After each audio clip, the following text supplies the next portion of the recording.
Ya. Bueno chicos, buenas tardes. Vamos a empezar la clase del día de hoy correspondiente a asignatura de programación y estructura de datos. Vamos a estar estudiando el lenguaje C, el C++. ¿Qué decirles? Primero que todo, bueno, me llamo Lázaro, voy a ser uno de los asistentes de este curso donde vamos a impartirlo, bueno, a dos manos entre yo y otro chico de manera externa, unas veces yo, un día él, en caso de que no se pueda, por algún motivo, bueno, siempre habrá alguien que imparte el curso, ya sea yo o otro asistente. La dinámica del curso, ¿cuál va a ser? En principio, vamos a presentarles, bueno, la clase, que la pueden ir viendo y la pueden ir analizando en el Moodle del curso. Esta clase está formada por una presentación en PowerPoint, o en Excel en este caso, todas las clases tienen unos quizzes donde hay que responderlos. Estos quizzes, como se comentó la vez pasada, no tienen valor, digamos, de puntuación ni mucho menos, solo es una ayuda para detectar dudas, para encontrar, no sé, puntos que no hayan sido claros o cubiertos en la clase y de esa manera reafirmar los conocimientos que se han obtenido. La clase, según me indican, creo que sí, ¿no? Va a quedar grabada y puede ser vista después de manera offline para que, bueno, para los que no estén presentes la puedan revisar y para los que sí la vieron puedan aclarar algunas dudas. Debo decirles que en esta clase lo que se va a manejar va a ser el contenido fundamental, el básico, ¿no? Para entender los conceptos y las cosas que se van a estar manejando.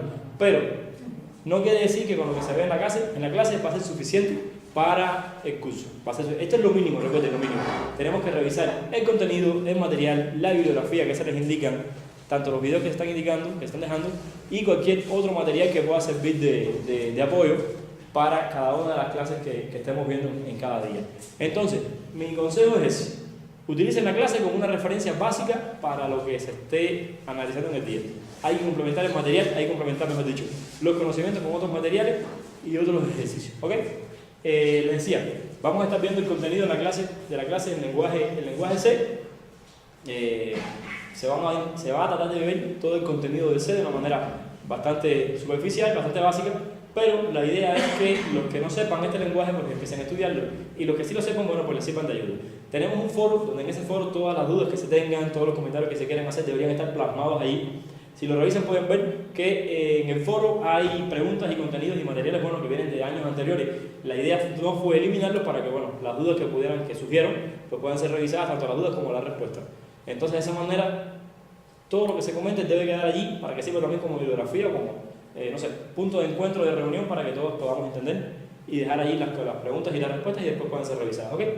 Entonces, bueno, vamos a comenzar la clase. Primero, el lenguaje C es un lenguaje de programación de alto nivel. Aunque hay lenguajes que son todavía de más alto nivel y facilitan mucho la vida de los programadores, el lenguaje C es un buen punto de partida porque, además de ser considerado un estándar para los demás lenguajes de programación y para la programación en general, el lenguaje C ayuda. Bueno, el lenguaje C sí sirve como punto de partida para tener los conceptos básicos de programación, los cuales, bueno, vamos a estar utilizando a lo largo de todo el curso y en los exámenes de admisión también los vamos a ver. Este lenguaje es un lenguaje, como les decía, de alto nivel, aunque hay lenguajes de otro más alto nivel, pero hay que tener en cuenta de que el manejo de las memorias, el manejo de las variables y el manejo de todo el proceso de programación puede ser un poquito tedioso respecto a otros lenguajes como Java, como Python, como cosas por el estilo.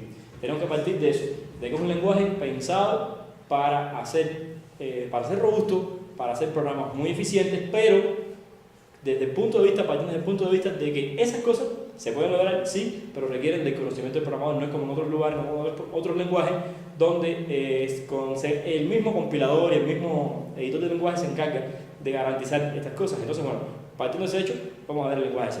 En el lenguaje C tenemos un concepto muy importante que es el concepto de función. Bueno, esto no es de C, esto en realidad es de todos los lenguajes de programación, que es la función.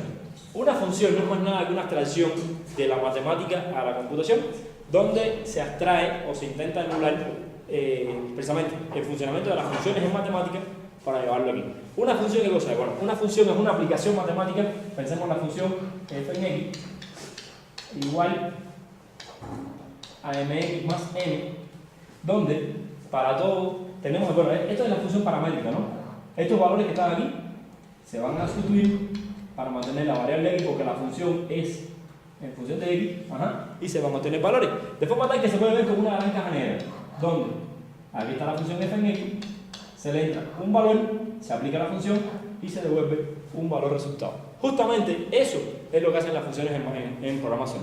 Son pequeños bloques de código fuente donde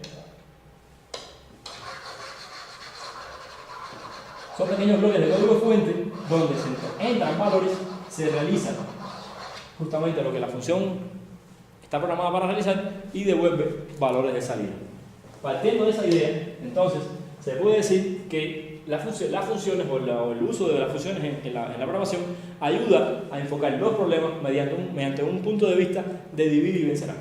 ¿Qué significa esto? Que tenemos un problema extremadamente grande y buscarle una solución global a ese problema puede ser muy complicado. Sin embargo, si este problema es visto como pequeños subproblemas y se resuelven cada uno de los subproblemas de manera independiente, se puede llegar a la solución global de una manera mucho más simple. Pensemos, por ejemplo, en un problema o en un programa que lo que va a realizar es, no sé, pensemos que es un algoritmo para ir a comprar el pan, por ejemplo.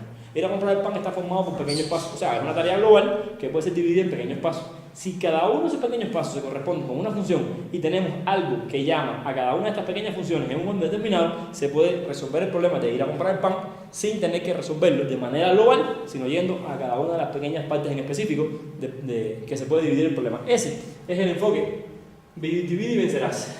Y de acuerdo, bueno, la explicación que hice acá es la siguiente: conforme a la complejidad del problema o conforme a la complejidad del problema que se va incrementando, el número de líneas de código que hace falta para resolver esto, o dígase de otra manera, si la complejidad del problema es muy grande, la cantidad de instrucciones o de funciones o de líneas de programación que se van a necesitar van a ser extremadamente altas. Sin embargo, los códigos muy largos son difíciles de manejar y de mantener. Pensemos en una estructura que resuelva un problema X, hoy la sabemos resolver en 20 días, probablemente ya se nos haya olvidado. Y si no la documentamos bien y si además de eso no se escribe bien el código, pues no va a haber manera de poder resolver. Entonces, un algoritmo divide y vencerás, como les decía, funciona de manera recursiva, descomponiendo el problema general en dos o más subproblemas del mismo tipo y de un orden relacionado, hasta que estos problemas se van a convertir en lo suficientemente simples para ser resueltos de manera directa. Las soluciones a los subproblemas son combinadas para encontrar entonces la solución al problema general, y los programas estructurados son como una gran colección de módulos simples y manejables llamados funciones. Okay. De aquí lo más importante es esta explicación que está en esta parte y en esta parte. Básicamente lo que se dice es: tengo un problema, ese problema puede ser solucionado de manera recursiva en dos o más subproblemas, donde ya esto que está aquí se considera como el problema inicial, que a su vez puede ser dividido en dos o más subproblemas y así hasta que el problema global se convierte en pequeños subproblemas, donde lo ideal sería que cada uno de estos subproblemas sea resuelto mediante una función y vamos a tener algo que va a llamar de manera organizada a cada uno de los subproblemas para lograr la solución. Aquí vamos a tener un método principal que dice: ok, haz primero el subproblema 1, después realiza el subproblema 2 y así, y la solución de cada uno de estos problemas se combina y se tiene la solución global al problema. Cada una de estas subtareas se llaman funciones. Y aquí nuevamente volvemos a la idea de que les mencionaba antes. ¿Qué cosa es una función? Una función es una gran cajanera donde yo le voy a entregar un valor y él me va a dar un valor de salida. Pensemos en la función x al cuadrado. ¿Qué quiere decir eso? Que yo le voy a entrar a esta cajanera cualquier valor, 6 por ejemplo, 6 sería al valor de x, se corresponde con la salida 36. Pensemos en el valor 2 se utiliza o se aplica la función y se devuelve el valor de salida y así. De esa forma, bueno, creo que el concepto de función no tiene que ser explicado a mayor detalle, porque es algo que si quieren optar por una maestría en ciencias de la computación, ya es algo que al menos deben conocer, o su idea, ¿no? Deben tenerla clara. Y aquí viene a tocarse otro aspecto también fundamental. ¿Qué es lo que pasa? Cuando se escribe un programa, o se escribe un código fuente que realiza una función determinada, pensemos en un pequeño programa que va a realizar justamente lo que les explicaba antes, ¿no? Se toma un número, se eleva al cuadrado porque la función es x al cuadrado y se devuelve su cuadrado. Ese código fuente se escribe mediante instrucciones que realizan todas esas acciones. ¿Ok? ¿Qué es lo que pasa? Eso se escribe en una cosa que se llama editor.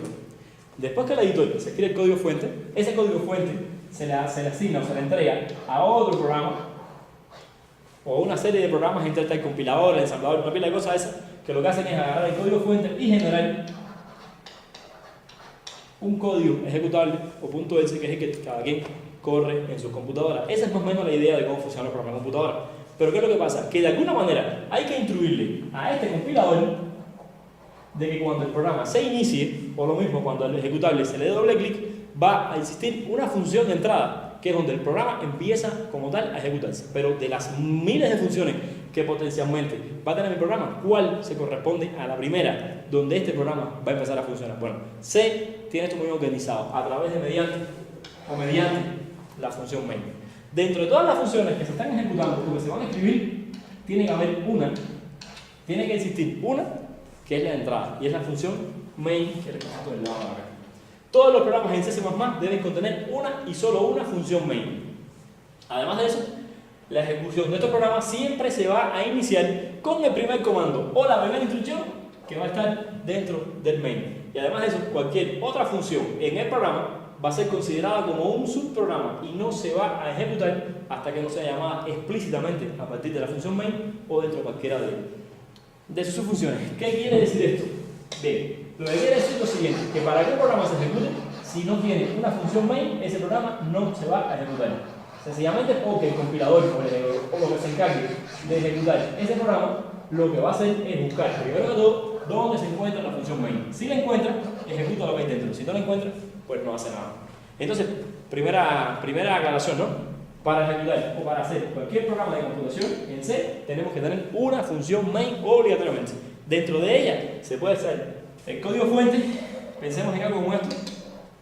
Aquí se pasan los parámetros que el main va a recibir y aquí vendrían las instrucciones hasta acá. Si la primera instrucción sería int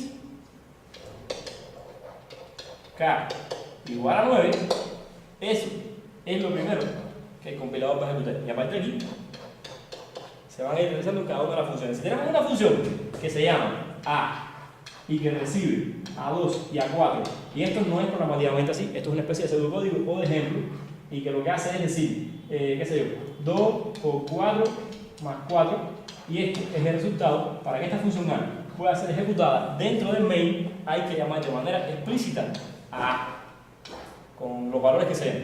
Pensemos en este caso 2 y 4. Si A no es llamado dentro del main, pues no se puede realizar.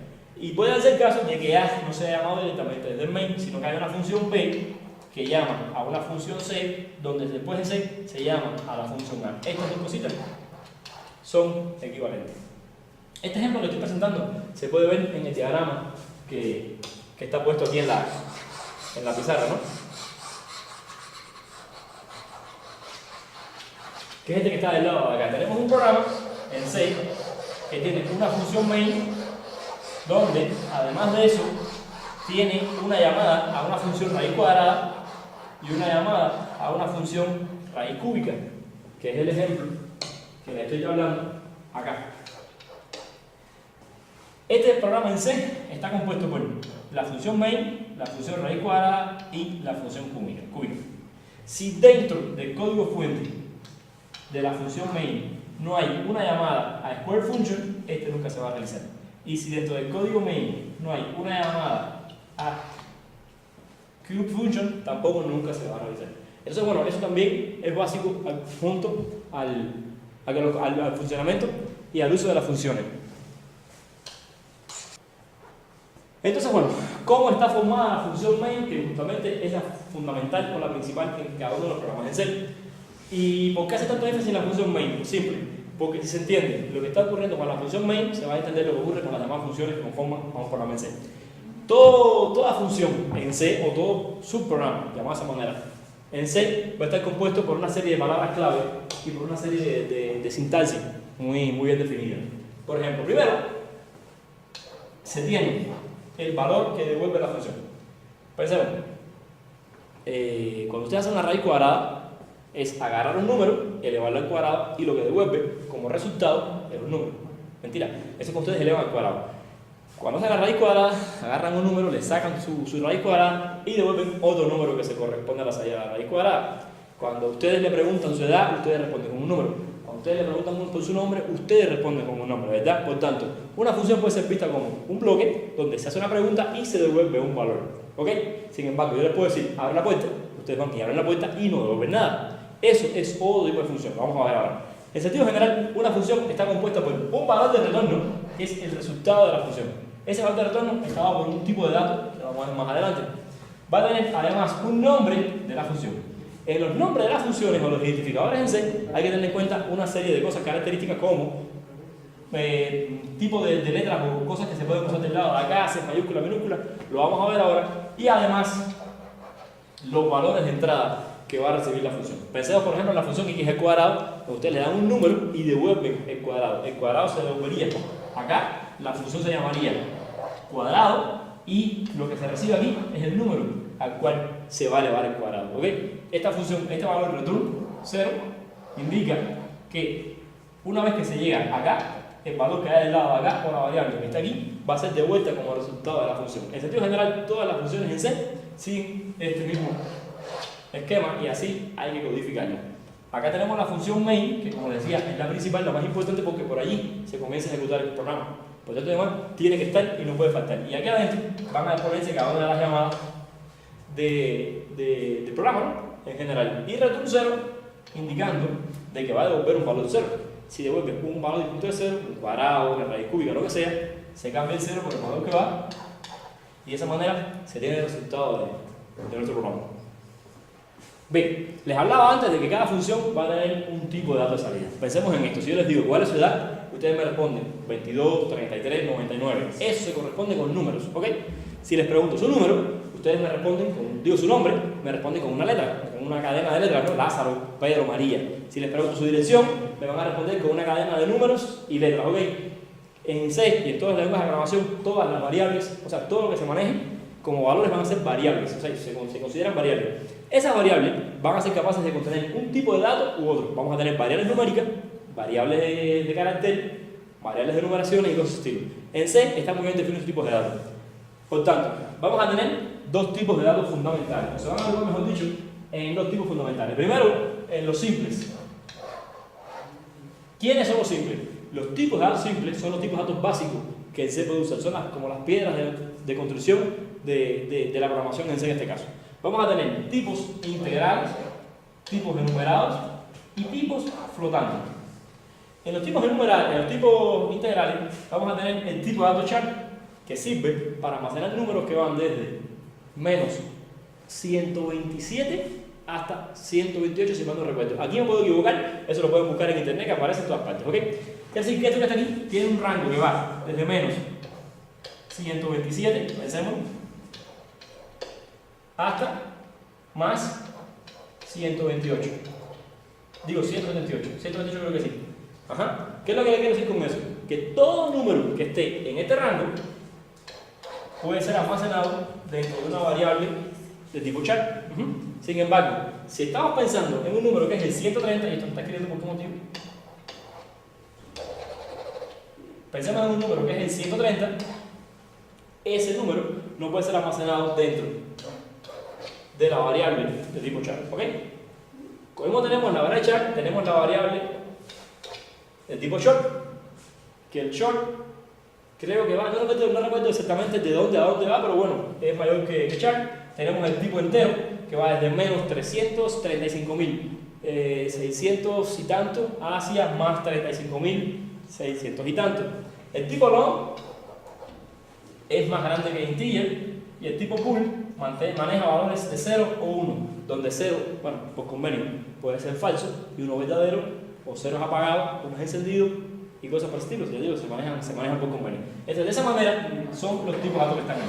Si queremos hacer un programa que responda a una necesidad determinada, las variables tienen que construirse a partir de los tipos de datos que se manejen y por tanto además en ese sentido deben construir todos los programas contemplando justamente los tipos de datos que están utilizados ahí.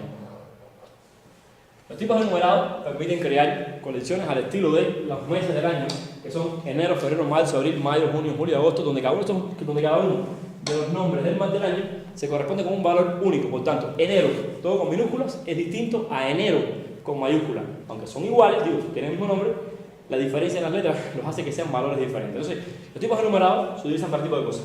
Para poner enero, febrero, lunes, martes, miércoles, cosas de ese estilo. Y los tipos flotantes son exactamente lo mismo que habíamos hablado del lado de acá, Lo que en este caso estamos hablando de valores enteros, números enteros, que tienen un rango determinado, que pueden ir desde tal número a tal número, pero aquí, en los valores flotantes, están creados para almacenar números que tienen puntos en el medio. 2,27, 3.14, en fin, para ese tipo de cosas. Cada uno de ellos tiene una resolución. ¿Qué significa esto? Que pueden contener valores o pueden almacenar valores entre un rango a un rango muy bien definido. ¿Ok? Bien. Entonces ustedes me dirían, bueno, ¿qué sentido tiene yo saber los rangos? Si yo sé que el mayor es doble, todas mis variables las hago doble y difícilmente me voy a encontrar un número que no pueda ser almacenado aquí adentro. ¿Ok? Eso es una solución, pero no es la mejor, ni siquiera está bien. ¿Por qué? Porque pensemos entonces que si queremos almacenar la edad de una persona, la edad de una persona va a ir más o menos de 0 a 100 años y estamos utilizando un doble que tiene casi desde no sé cuántos millones negativos hasta no sé cuántos millones positivos. Estamos gastando mucha memoria. ¿Por qué? Porque estos números tienen, además de su resolución, que es la cantidad de números, los números que ellos pueden almacenar, tienen una cantidad, gastan una cantidad de memoria determinada. Tener una variable de tipo char implica, creo que eran 8 bits, sí, 8 bits de información, ¿ok? Tener una variable de tipo doble implica tener 64 bits de información. Cuando tengo 1000 variables de estilo, ya tenemos 64 por 1000 bytes ocupados en cosas que difícilmente se van a ocupar. Por tanto, además, hay que utilizar las variables de acuerdo al rango numérico que se maneja. Ok, hasta aquí hemos hablado de números, pero ¿qué pasa con las letras? ¿Qué ocurre con las cadenas de texto? ¿Qué ocurre con los nombres o con las direcciones? Muy simple. Ustedes me imagino que estén familiarizados con una cosa que se llama código ASCII. El código ASCII, y ahora les escribo aquí en la pizarra cómo se escribe, es un código que fue creado para que las computadoras pudieran funcionar e intercambiar información entre ellas. ¿Ok? El código ASCII se escribe así. Y significa American Standard Code for Information Interchange, o código americano estándar para el intercambio de información. ¿Okay? En el código aquí no es nada, una representación que va desde 0 hasta 255 de símbolos y caracteres especiales. ¿Okay? ¿Qué significa eso? Que todos los símbolos que se pueden escribir con un teclado o que se pueden dibujar con un teclado tienen un código asociado. De esa manera tenemos que la A mayúscula le corresponde el 65, a la E mayúscula le corresponde el 66, y si no mal recuerdo, la A minúscula le corresponde el 97 y así. ¿Ok? Bien, como todos pueden ver, son números que van de 0 a 255. Bien, si van de 0 a 255, por tanto las letras pueden ser codificadas utilizando el tipo de dato char. Por tanto y demás, lo que cuando yo le diga una variable char A igual 65, en C, a mí como programador me corresponde determinar si estoy hablando del número 65 o de la letra A. Por tanto y demás, tenemos que tener cuidado con eso. Pero de nuevo, si ustedes están montando por la maestría en ciencia de la computación, estos conceptos son muy familiares.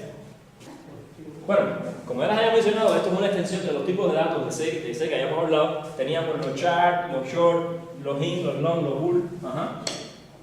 Y todos estos, excepto booleanos, vamos a tener un tipo de datos que se llama unsigned. ¿Qué significa eso? Que van a ser datos totalmente positivos. O sea, van a tener el mismo rango, pero solo del lado positivo. Si el char va desde menos 127 a 128, cuando le pongan unsigned char, se van a mover solo hacia el lado positivo del eje y van a ser desde 0 hasta 255. ¿Ok? Entonces, esto es lo único que le hace agregar los unsigned, eso que está del lado acá. Bueno, esta es la explicación de los tipos de datos que les había dado, los enteros, los flotantes, los tipos de caracteres, en este caso los char, que se utilizaban para representar caracteres, como les he mencionado. Y ahora viene un aspecto que normalmente lo hacemos de manera intuitiva y no tenemos en cuenta cómo se realiza. Son los identificadores. ¿Qué significa identificadores? Bueno, son los nombres de las variables que podemos usar en un programa en C. ¿Ok? Primero, ¿cómo identificar el nombre de una función, de una variable o de una constante en un programa en C? C o C++, ¿ok? Se puede poner cualquier nombre que ustedes quieran. Por ejemplo, podemos hacer una variable que vaya a contener la edad y le podemos llamar Pepe. Pepe igual 45. El sentido de las variables, más allá de que funcionen o no, porque además poner int Pepe igual 45 funciona totalmente bien, para contener una edad está en que cuando se lee el código fuente es necesario poner variables que caractericen al problema o lo que está guardando para que de esta manera no haya conflicto y lo que se lea pueda ser entendible. Pueda ser, ¿cómo se llama? Entendible, pueda ser traciable y para que después en el futuro se lea el código fuente y se entienda qué es lo que está hablando. ¿Ok? De esa manera hay una regla, o sea, hay reglas para escribir o para ponerle los nombres a las variables en C. Primero que todo, el C es un lenguaje sensible a las mayúsculas y las minúsculas. No es lo mismo decir int edad, por ejemplo, que int edad. A efectos de C son variables diferentes, por lo tanto hay que tener mucho cuidado con eso, porque solo basta con cambiar una minúscula o una mayúscula y ya son cosas totalmente diferentes. Eso va para las variables y para las funciones en sentido general para todos los identificadores del C. Además de eso, usar identificadores que describan qué es lo que está guardando o qué es lo que están haciendo es una muy buena práctica. Si tenemos una función que se dedica a calcular el perímetro, ¿para qué ponerle María a esa función? Cuando el nombre debería ser calcula perímetro o calcular perímetro. Y de esa manera, pues ya el código es legible. Si tenemos una variable que lo que contiene es el radio de ese perímetro o de la circunferencia, estoy pensándolo por ejemplo, no tiene ningún sentido ponerle a la variable que vamos a tener el radio, Pepe. La función María, el valor del radio es Pepe, no tiene ningún sentido porque no se entiende. Lo ideal sería llamar a las funciones y a las variables, de acuerdo a los valores que están conteniendo y a las cosas que van a realizar. ¿Para qué? Para para ayudar a entender el código fuente, para que sea más legible, más entendible, por lo tanto y demás, es muy buena práctica hacerlo así. Hay muchas maneras de escribir variables, de poner código fuente y muchas formas de hacer las notaciones. Hay quienes siguen, por ejemplo, un esquema que se llama esquema Camel, creo que, donde la primera letra de la variable o de lo que sea o de la función es en mayúscula, el resto es en minúscula y si hay más letras se ponen en mayúscula y luego igual en minúscula, por ejemplo, y aquí he acabado de cometer un error. En C nunca se ponen tildes, ni ñes, ni nada de esas cosas. Lo vamos a ver más adelante. ¿Ok? Puro texto tal cual que pueda ser leíble, sin caracteres raros, sin caracteres especiales. Entonces, además de eso, aquí lo dice, un identificador debe comenzar obligatoriamente con una letra o un guión bajo. Cualquier cosa que comience con algo distinto a eso va a provocar un error, en el mejor de los casos. Y debe ser seguido por un 0 o más letras en minúsculas o en mayúsculas o dígitos del 0 al 9 o guiones bajos. Vean, ahí no pueden ser incluidos otro carácter que no sea empezar con un guión, continuar con letras o números o guiones bajos. Se acabó. Vean esto que está aquí. Por ejemplo, válido. Age of dog. Vean, comienza con una letra. Continúan letras y solamente hay como caracteres raros guiones bajos. Por ejemplo, print healing, dice del lado de acá. Y tiene que ver con lo que les explicaba. Primera letra en minúscula de la primera palabra, primera letra, perdón, en mayúscula, y la segunda letra de la, o sea, la primera letra de la segunda palabra igualmente en mayúscula. Lo mismo del lado de acá. Tax rate Y2K. Se pueden contener números. Age of horse. También se pueden contener números extras. Sin embargo, no se puede comenzar age. ¿Por qué no puede? O sea, porque esa variable age no funciona porque contiene al carácter número. Ese carácter está prohibido en los identificadores, en las variables o en las funciones. Por ejemplo, esta función también está mal. ¿Por qué? Porque comienza con número. Y está prohibido. Las funciones o las variables tienen que comenzar o con una letra, de la A a la Z, minúscula o mayúscula, da igual, o con un carácter bajo. Jamás con un número. Y esto que está aquí, age of cat, también está mal. ¿Por qué motivo? Porque contiene al carácter menos del lado de acá. Y eso no está permitido, solo caracteres guión bajo. ¿Ok? A continuación vamos a tener una lista de palabras reservadas del lenguaje. ¿Qué significa eso? Que son caracteres, bueno, son palabras que no pueden ser nunca utilizados para definir variables. ¿Por qué? Porque son palabras reservadas para el sistema, que el sistema las interpreta y las usa de acuerdo a las múltiples funciones que tienen, pero que jamás pueden ser utilizadas por el lenguaje. Y aquí vamos a tener muchísimas de ellas. No vale la pena que las explique, que las repita, porque sencillamente están ahí y no se pueden utilizar como variables, hay que saber. Pero hemos hablado de variables y sin embargo no hemos dicho qué cosa es una variable.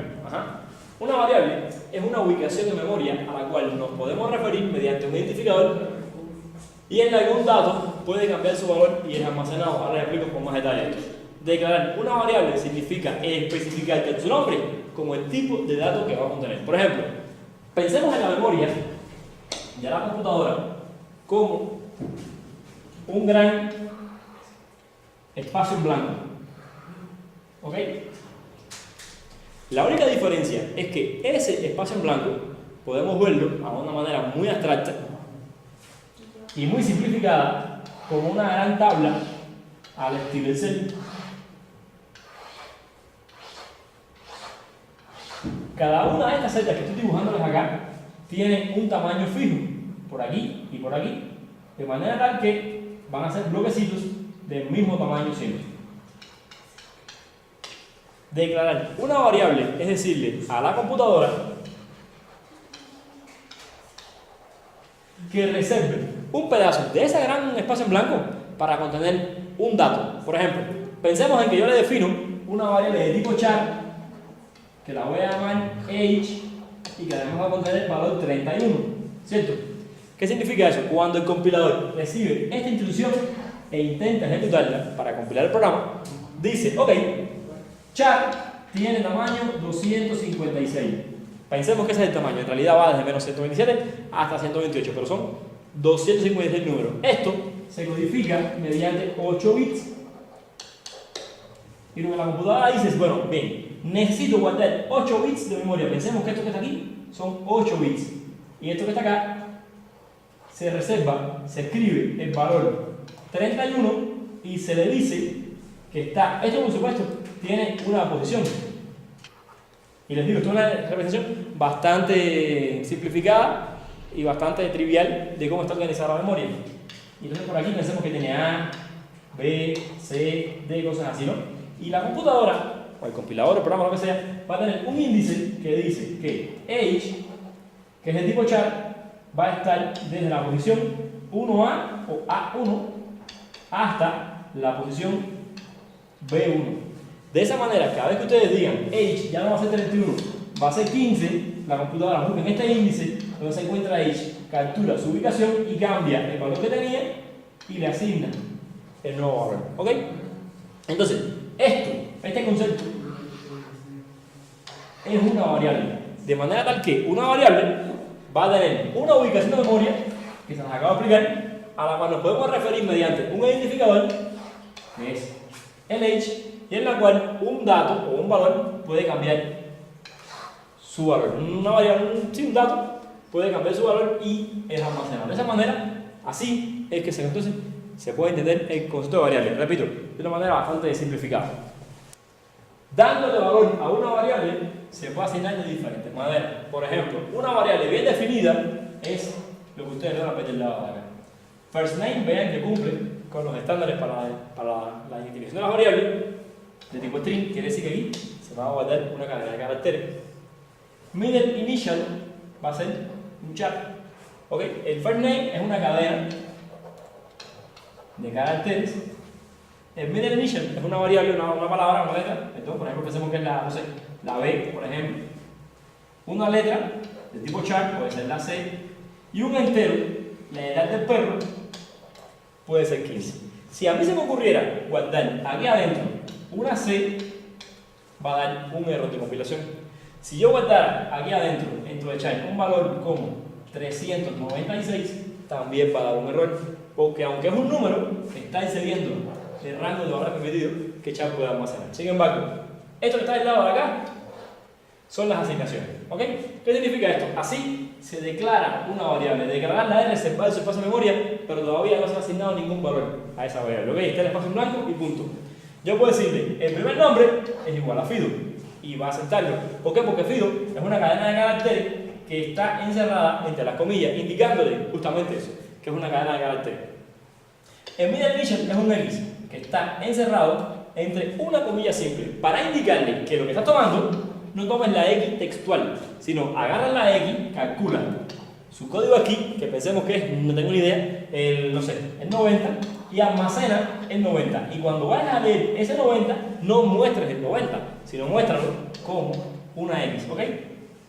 Letra, que es de tipo char, es igual a middle initial, que también es un tipo de dato char. Con esta explicación que hay aquí, o con esta instrucción que está aquí, podemos concluir que para las variables se pueden hacer iguales o se le pueden alternar o cambiar los valores solo si son del mismo tipo de datos. Si no son del mismo tipo de datos, no hay forma en que eso se pueda hacer, ¿ok? Bueno, a ver, si hay forma de hacerlo, pero corresponde con otras técnicas de programación de objetos que no vamos a discutir ahora. A efectos del curso, no se pueden asignar valores de variables diferentes, ¿ok? Y la edad del perro, como voy a meter la de acá, se le dijo que era 12. De esa manera se asignan los datos a las variables. Así se definen y así se asignan los datos. Acá está lo que les mencionaba. ¿Cuál es el rango de las variables? Si pueden verlo, aquí tienen el listado de todas las posibles variables. El típico, la longitud que traen y el rango que van a ocupar cada una de ellas. Por todo esto demás, tienen que utilizar las variables de su programa de acuerdo a los valores esperados que ustedes manejen y nunca poner variables demasiado grandes porque se desperdicia demasiada memoria. Y aquí tienen el programa, un programa que lo que hace es devolverle cuánto espacio de memoria se lleva cada uno de los tipos de datos que están manejando. Yo los invito a que, para aprender de modo práctica, ejecuten, hagan este programa y lo corran para que vean cómo funciona eso, o qué es lo que devuelve.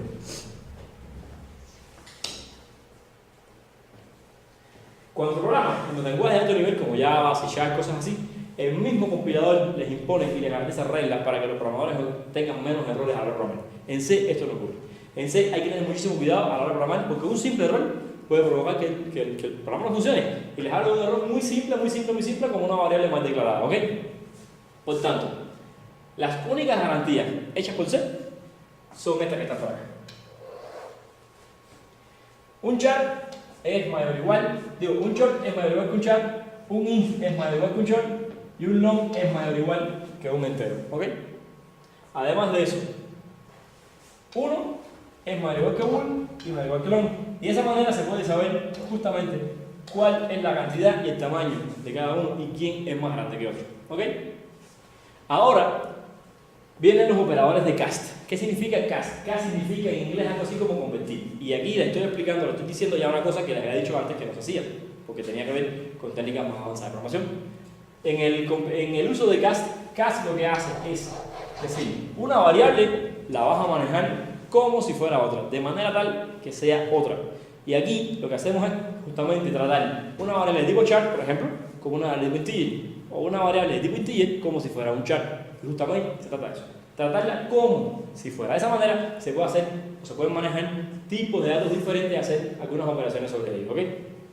¿Qué es lo que les quiero decir esto? Bueno, el operador de cast en C++ está usado para solicitar de manera explícita una convención del tipo de datos. La operación cast tiene dos formas. Por ejemplo, vean, acá tenemos una variable que se llama int var, que es el tipo entero.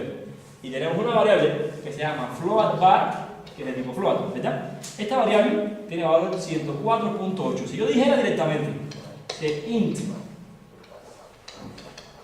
var es igual a float, ¿esto qué le digo? ¿Puedo borrar acá? ¿Sí? Darle a conocer. Ok, si el int var se dice que es igual al float var, va a ocurrir un error. ¿Por qué motivo? Porque float tiene un rango mucho mayor que int y no hay forma de que un float quepa en un int. Sin embargo, aún así se puede forzar a que esto ocurra. Y está de hecho del lado de acá. Int var es igual a int float var entre paréntesis. Lo que está diciendo es lo siguiente: el float var del lado de acá lo vas a convertir a entero, o lo vas a tratar como si fuera un entero y después lo vas a agregar aquí. O se puede decir int var es igual a float var como si fuera un entero. Y de esa manera el valor que está guardado aquí adentro puede ser almacenado en el int var sin que ocurran errores de conversión de tipo. Hay que tener mucho cuidado con eso porque allí se cometen muchísimos errores que pueden invalidar el programa. Entonces, al final, ¿qué cosa es una expresión en C++?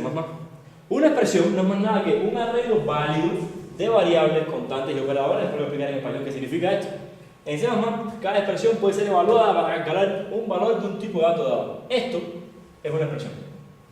En español, 9 más 5 es 14.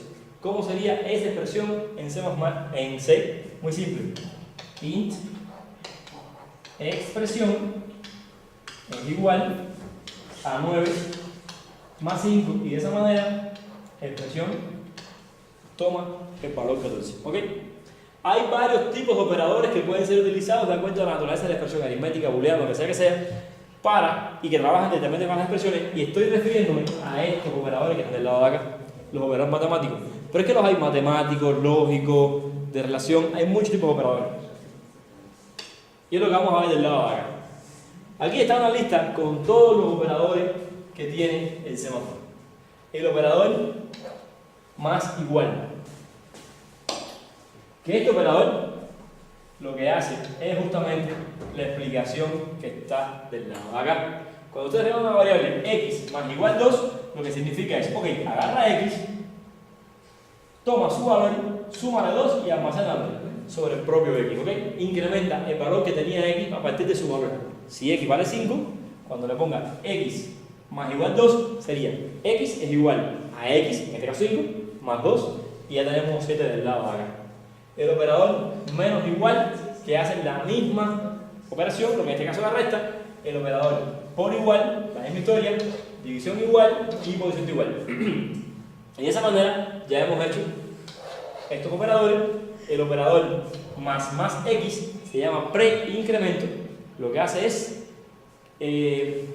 básicamente es agarra el valor, lo incrementa y luego lo asigna nuevamente a la variable, creo que es así. Y el valor post-incremento, agarras el valor, no mentira, el preincremental lo que hace es, tienes un valor, le sumas 1 y luego lo almacenas en la variable. El post-incremental, tomas esa variable, lo incrementas y luego lo vuelves a almacenar en ella. En realidad, a efectos prácticos son casi iguales y este es el que más se usa. Lo mismo con las sumas y las restas. Y de este lado vamos a tener todos los operadores matemáticos que ya conocemos, la suma, la resta, la multiplicación, la división, los operadores lógicos para hacer funciones lógicas, como el AND, el OR, el XOR, el NOT, el shift left y el shift right, que lo que hace es desplazar y correr los bits de las cadenas que están almacenadas acá. Y por acá tenemos todavía más operadores lógicos, que bueno, que ustedes los habrán visto alguna vez en la programación, se utilizarán, no tiene mayor complicación eso. Estos operadores, como en la matemática, sabíamos que primero se hacía lo que estaba dentro de... Se hacía primero lo que estaba dentro de las llaves, después los paréntesis, los corchetes, después los paréntesis y demás. En ese mismo, ese mismo significado de crear precedencia en los operadores existe en C. Vamos a tener un conjunto de operadores que se van a realizar de acuerdo a su orden de precedencia. De esa manera, primero, si mal no me equivoco, y si mal no veo, primero se hace lo que está entre llaves y entre corchetes, para indicar que ahí comienza la función. Luego, la suma, las multiplicaciones, las restas, en fin, tal como estaba explicado en la matemática, con el mismo orden de los precedentes que están hechos en la base. Acá lo pueden ver, lo pueden revisar, y entonces pueden probar a jugar con esto, a ver qué tal le da. Es muy buena práctica que cuando ustedes tengan operaciones que tienen el mismo valor de precedencia, pensemos en una suma, luego una resta, esas operaciones las pongan dentro de un paréntesis para ir organizándolas, y que de esa manera todo lo que tenga esa precedencia pues esté metido dentro de un paréntesis para que sea mucho más simple de organizar y luego de leer y después de mantener el código. Entonces, ¿qué es lo que pasa? Pensemos que en nuestro programa no tenemos todas las funciones que hacen falta para resolver una tarea determinada. Pensemos, por ejemplo, de que ustedes tienen que hacer una función que calcula un número, o sea, la potencia de un número, pero ustedes no tienen la función que hace la potencia. Sin embargo, hay formas de que sin que tengan ustedes que reimplementar o reprogramar la potencia, pueden hacer que esta función sea traída a nuestro programa. ¿Desde dónde? Bueno, de otras ubicaciones que ya se tienen que ver con las configuraciones del compilador y demás. Pero bueno, la función o la instrucción a la directiva que permite incluir en nuestro programa código fuente que hicimos o no, pero que no está físicamente dentro del programa que estoy escribiendo, es la directiva include. ¿Ok? Es una directiva que se utiliza para indicarle al preprocesador que busque un archivo, o una librería en este caso, y que ponga su contenido donde número include lo diga. ¿Ok? Pensemos que estamos escribiendo un programa acá que lo que hace es una suma, y aquí tenemos el código fuente de la suma. Pero en determinado momento hay que hacer una multiplicación. Y la multiplicación está guardada en otra carpeta, en otro archivo, o sea, el código fuente está guardado en otra carpeta, en otro archivo. Con la directiva include, yo puedo decirle al preprocesador que la vaya a buscar allá, la lea y haga una especie de copia de lo que está aquí dentro de mi código fuente, y a efectos de, pensemos, lógica, es como agarrar esto que está aquí y copiarlo del lado de acá. Lo que el procesador y el compilador hacen en ese caso es que cuando se encuentre una función en el código fuente que no esté explícitamente dentro del programa que estoy escribiendo, revise cada uno de estos includes para que entonces vaya de aquí y logre encontrar la función que me interesa en la carpeta donde está. No es exactamente paso por paso así, pero es más o menos la idea. Entonces, bueno, hay dos maneras de indicarle al preprocesador de cómo usar la librería. Include, colchete, el nombre de la librería, que lo que hace es buscar en una ubicación diferente al directorio actual. Por ejemplo, en el directorio donde el compilador fue instalado, o con comillas, que busca en el directorio actual. Ok, lo que quiero que vean es lo siguiente: es una directiva con un nombre de una librería que yo voy a buscar. Lo único que hace diferente, o mejor dicho, ahí se cometen muchísimos errores, porque por un detalle como eso, unas llaves, cosas de esa cuadrada y una comilla, nos podemos perder en el programa. O sea, podemos escribir una función que está totalmente bien, que utiliza un include, y por no poner bien estas cositas, el programa no funciona y nos podemos pasar horas y horas y horas buscando el error cuando es algo tan simple como un colchete o una llave. Digo, una llave lineal cuadrada esa y una comilla. ¿Ok? Hay que tener muy en cuenta eso. Es por eso que de manera, digamos, ya como una buena línea de programación, se utilizan esto que está aquí para las librerías estándar del programa. ¿Qué significa eso? Que todo lo que brinda C y su compilador que podemos utilizar se van a incluir con esto que está aquí, y todo lo que hacemos nosotros a mano o que escribimos código fuente de nosotros o que otra persona hizo y vamos a utilizar en el programa, utilizamos las comillas que están del lado acá. ¿Ok? Hay que tener muy en cuenta eso para evitar errores. Y bueno, la entrada y salida básica. ¿Qué significa esto? Ok, cuando escribimos un programa, normalmente en estos programas tenemos que entrar al valor y leer la salida del programa de alguna forma. Bien. Esto se hace a través del teclado y a través de la pantalla. Para hacer esto necesitamos unas pequeñas instrucciones que nos indican si hace de lectura lo que estamos haciendo, o sea, si yo voy a indicarle a la computadora un valor o si la computadora me va a mostrar un resultado. Una entrada-salida básica es un flujo, es una extracción para realizar operaciones de entrada y salida a los programas a través de algún medio, sea la pantalla, el teclado, la impresora, el disco, lo que sea. Y para interactuar entre el usuario y el programa. La librería IOStream, que es una librería del sistema, de las que tienen que ser referenciadas con estas cosas que están del lado de acá, y es esta que está aquí, permite o contiene todas las funciones que hacen falta para que esto se pueda hacer. Para yo poder escribir en la pantalla, asignar enter, que ese valor pasa al programa, el programa lo interprete, haga lo que tiene que hacer y me devuelva en la pantalla, en el disco, en la impresora, donde sea, el resultado de la operación. Para ello tenemos una función que se llama cout, que cout lo que quiere decir es standard out, salida estándar, escribe hacia la salida estándar. Si antes indicó que la salida estándar es la impresora, pues lo que ustedes pongan cout Pepe lo va a mandar a imprimir. ¿Ok? Por tanto, por defecto, la salida estándar es la pantalla. Y CIN es la entrada estándar al programa. Yo puedo decirle CIN, no sé, del disco, por ejemplo, y él va a buscar el resultado, va a buscar el valor en el disco. Es una forma, ¿no? Sin embargo, la entrada estándar, en este caso, es el teclado. De esa manera, yo puedo escribir valores en pantalla y puedo leer valores desde el teclado. Por ejemplo, en este programa que está aquí, se puede ver que cout, doble llave, la expresión que se quiere imprimir, doble llave, la expresión que se quiere imprimir, o CIN, doble llave, en sentido inverso, vean estos detalles, la variable que se quieren imprimir. Por lo tanto, además, hay que tener mucho cuidado con el sentido de la variable, y son pequeñísimos detalles, pero que pueden dar el traste con el programa. Hay que tener mucho cuidado con eso. Por ejemplo, aquí podemos ver un programa que lo que hace es decir, ok, cout imprime en la pantalla y la respuesta es, luego, cout, el símbolo este que está acá, 3x4. Y después, cout de answer is esto que está acá. Esto que está aquí son formas equivalentes de escribir un resultado en la salida estándar. Pensemos que en este caso la salida estándar es la pantalla, ¿verdad? Bueno, así se puede escribir lo mismo en la pantalla. Sin embargo, del lado de aquí, lo que estamos haciendo es obteniendo unos valores que se leen a partir de la entrada estándar, que en este caso es el teclado. ¿Ok? CIN, vean el sentido de esta cosa. dame dos valores. Ok, sein A, sein B. Estos sein se sabe en qué momento determina el valor que va a ser almacenado en la variable A cuando se asigna un enter. Cuando se da enter, el valor que se escribió se va a ser guardado en A. ¿Ok? Pensemos que tenemos sein A y A es un tipo de dato entero y meto un string, doy enter, va a ocurrir un error. Si digo que sein A es un entero, digo A es un entero y le digo sein A y A es 5, cuando doy enter, pues toma el valor 5. Si voy a escribir 593 y me equivoqué y di enter luego del 5 y no terminé de escribir el 93, pues la variable se queda con el 5. Y del lado de acá de mi historia. O así también se puede hacer sein, vean la flechita, A, vean la flechita, B. De esa manera se le pueden entregar valores al programa y se pueden mostrar valores de esa línea. ¿Y esta fue la última? Bueno, y con esto ha sido todo lo que teníamos para el día de hoy en la primera clase de programación en C++. Les recuerdo, esto que está aquí es el contenido fundamental básico para comenzar a estudiar. Estoy seguro que todo lo que vimos en el día de hoy ustedes lo saben. Siendo así, respondan el quiz rápido, participen en el foro si tienen dudas. Otra cosa, en los foros ustedes pueden poner cualquier pregunta y los profesores, asistentes y los mismos estudiantes pueden responder las preguntas. La idea es que no haya una pregunta y que se quede en el aire o que solo sea respondida por el profesor. No, la idea es que todos participemos y la vamos a mandar activa. Entonces, allí tenemos un buen espacio para esto.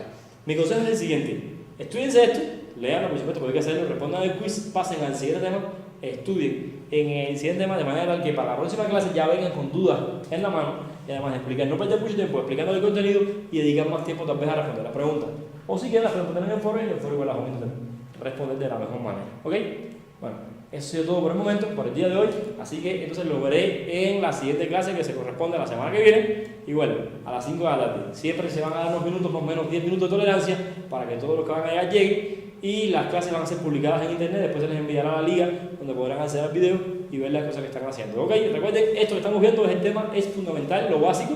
Hay que complementarlo con otros materiales, con otros ejercicios. Vean muchos videos en YouTube donde todo esto se explica mejor, donde ponen muchos ejercicios, donde pueden ir viendo cómo hacer las cosas y sobre todo resuelvan muchos ejercicios. Hay que hacer muchos ejercicios para salir bien y afinar bien los conocimientos. ¿Ok? Ha sido todo, entonces los veo en la siguiente clase.